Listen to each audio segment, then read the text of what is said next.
Mehrabpur road सकरन के रहायशी Salim Mughal सकरन press club में पहुंचकर प्रेस कॉन्फ्रेंस करते हुए कहा कि 2 दिन कबल कदीर लगारी ने मीडिया के सामने हमारे ऊपर जो इल्ज़ाम लगाए हैं वो सरासर झूठ पर मबनी हैं और कदीर लगारी ने जो नाम दिए हैं जिनमें से फ़हीम मुगल को काफ़ी टाइम से हम अपने ख़ानदान से बेदखल कर चुके हैं और उसनो मुगल कराची में काम करते हैं जो यहाँ पर मौजूद नहीं है, जबकि कदीर लगारी बिला जवाज़ हमें तंग कर रहा है और हमारे ऊपर हमारे दर पर पुलिस लेकर आया है और मुझ मिस्किन को गिरफ़्तार भी कराया। हम एसएसपी शहीद बेनज़ीराबाद एसएचओ सकरन और आला इंतज़ामिया से अपील करते हैं कि हमें कदीर लगारी से तहफ़्फ़ुज़ फ़राहम किया जाए।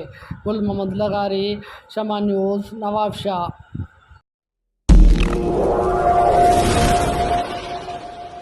Go.